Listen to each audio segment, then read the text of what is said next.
Good morning students. हमने हमारे previous lecture में प्लेंट के रिगार्डिंग प्रोविजंस डिस्कस किए थे which have been mentioned under rule 7 of the CPC, जिसमें हमने पढ़ा कि what are the particulars of a plaint, secondly return and rejection of a plaint. आज के लेक्चर में हम पढ़ेंगे written statement that which has been given under order 8। Order 8 के अंदर बता रखा है कि रिटर्न स्टेटमेंट क्या होता है। तो पहले प्लेंटिफ का कुछ कोज ऑफ एक्शन हुआ, कुछ सूट हुआ, कुछ वाद हुआ, तो उसने प्लेंट के माध्यम से, प्लेंट के थ्रू कोर्ट में अपने कोज ऑफ एक्शन को प्रेजेंट किया कि इस बेसिस पे वो डिफेंडेंट से रिलीफ क्लेम करता है। ठीक है, तो प्लेंट पहले उसने कोर्ट में प्रेजेंट किया, कोर्ट ने फिर वही प्लेंट समन के थ्रू डिफेंडेंट को भिजवाई। तो जो डिफेंडेंट को भिजवाई, तो जो डिफेंडेंट उस प्लेंट का जो आंसर दे रहा है आफ्टर रिसीविंग द प्लेंट, जो डिफेंडेंट उस प्लेंट का जो आंसर कर रहा है, वो जो रिप्लाई कर रहा है, उसको हम क्या बोलते हैं? Return statement. मतलब a return statement means a reply to the plaint filed by the plaintiff. It is the pleading of the defendant.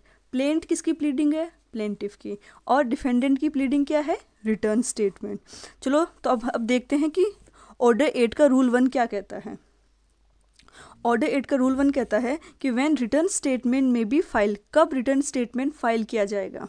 So a defendant shall within 30 days from the service of summon on him present a return statement of his defence. मतलब plaint उसके पास आई, उसके through समन plaint defendant के पास आई, तो after receiving the plaint 30 दिन के अंदर अंदर डिफेंडेंट को रिटर्न स्टेटमेंट कोर्ट में फाइल करना होता है। The said period can however be extended up to 90 days। जो ये 30 दिन का पीरियड है उसको 90 days तक एक्सटेंड किया जा सकता है। तो अब एक केस है, अब एक सिचुएशन है कि क्या ये जो 90 days का पीरियड है इसको इससे भी ज़्यादा एक्सटेंड किया जा सकता है रिटर्न स्टेटमेंट को फाइल करने के लिए? तो इसका आंसर है yes. In case of Kailash versus Naku AIR 2005 SC। Next case is Salem bar advocate bar association versus union of India. ये भी AIR 2005। इसमें कोर्ट ने हेल्ड किया था दैट कि एक्सेप्शनल सर्कमस्टांसेस में in the interest of justice time में बी एक्सटेंडेड। जो 90 days का टाइम है, exceptional circumstances and in interest of the justice, जो 90 days का टाइम है उसको एक्सटेंड किया जा सकता है। नेक्स्ट रूल है रूल 1A, जो ये बोलता है duty of the defendant to produce documents upon which relief is claimed और रिलाइड अपॉन बाय हिम। कि अगर किसी प्रूफ के लिए प्लेंटिफ ने उस पर कई बेसिस किए, क्लेम के बेसिस बताए कि इस के कारण डिफेंडेंट उसको रिलीफ पे करने के लिए रिस्पॉन्सिबल है, तो उन बातों को नकारते हुए और या अपनी कुछ रिलीफ क्लेम करते हुए डिफेंडेंट रिटर्न स्टेटमेंट में अपनी कुछ रिलीफ क्लेम कर रहा है, तो for the support of those relief he has to attach the documents जिस पे डिफेंडेंट को लगता है कि वो इन बेसिस पे प्लेंटिफ के अगेंस्ट रिलीफ क्लेम कर सकता है। सो रिटर्न स्टेटमेंट के साथ साथ डिफेंडेंट को वो डॉक्यूमेंट्स भी देना पड़ेगा जो कि उसकी डिफेंस में, और जो कि जिनसे वो क्लेम कर रहा है अपने डिफेंस में कुछ डॉक्यूमेंट्स है, तो वो उन डॉक्यूमेंट्स को रिटर्न स्टेटमेंट के साथ साथ कोर्ट में प्रेजेंट करेगा। और अगर वो कोई डॉक्यूमेंट, पहला जनरल रूल तो है कि उसकी पोजीशन में है और उसके डिफेंस में या क्लेम में काम आ सकते हैं, तो उसको वो डॉक्यूमेंट्स प्रेजेंट करने हैं। सेकंड सिचुएशन है कि उसकी पोजीशन में नहीं है, तो उसको ये मेंशन करना पड़ेगा कि किसकी पोजीशन में है वो डॉक्यूमेंट्स।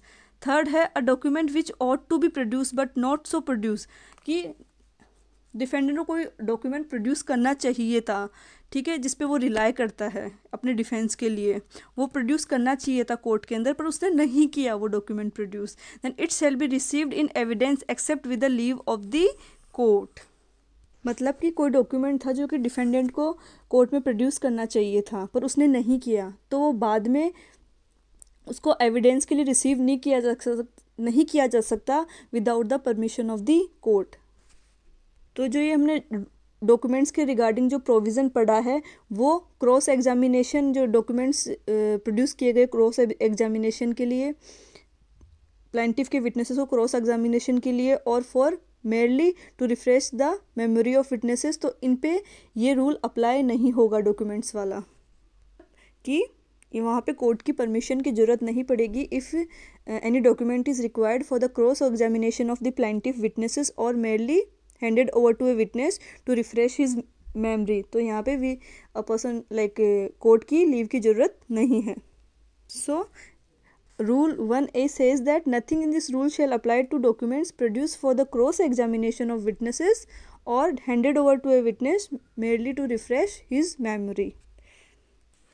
Next है, in written statement the defendant is required to deal with the every material facts alleged by the plaintiff and also state new facts in his favor or to take legal objection against the plaintiff's claim.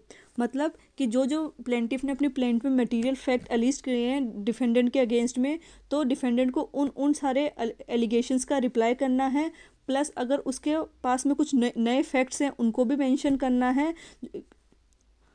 और कोई भी legal objection है plaintiff के claim के against में वो भी mention करना है रिटर्न स्टेटमेंट में। रूल 2 ये कहता है कि new fact such as suit is not maintainable और that the transaction is void, जो प्लेंटिफ और डिफेंडेंट के बीच में ट्रांजैक्शन हुआ था वो वॉइड है। All such grounds of the defence if not raised would take the plaintiff by surprise और would raise issues of fact not arising out of the plaint, तो मस्ट बी रेज्ड। मतलब कि जो भी न्यू फैक्ट्स हैं कि ऐसा कोई वाद बनता ही नहीं है, या फिर जो प्लेंटिफ और डिफेंडेंट के बीच में जो ट्रांजैक्शन हुआ था वो वॉइड है, और कोई भी ऐसा फैक्ट का इशू जो प्लेंट में नहीं रेज हुआ है, तो डिफेंडेंट को ऐसे फैक्ट्स को रिटर्न स्टेटमेंट में मेंशन करना होगा।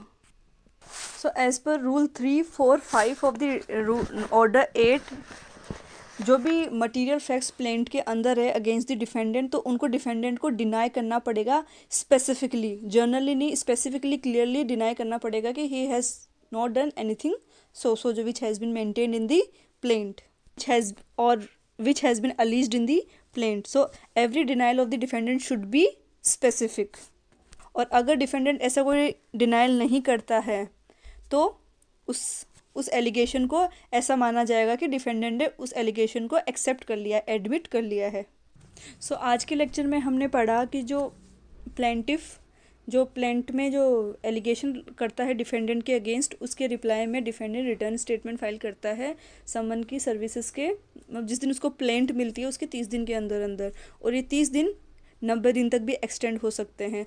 फिर पढ़ा कि क्या 90 दिन का भी टाइम को एक्सटेंड किया जा सकता है, तो आंसर वॉज यस, क्योंकि एक्सेप्शनल सर्कमस्टांसेस में in the interest of justice court 90 days को भी एक्सटेंड कर सकता है।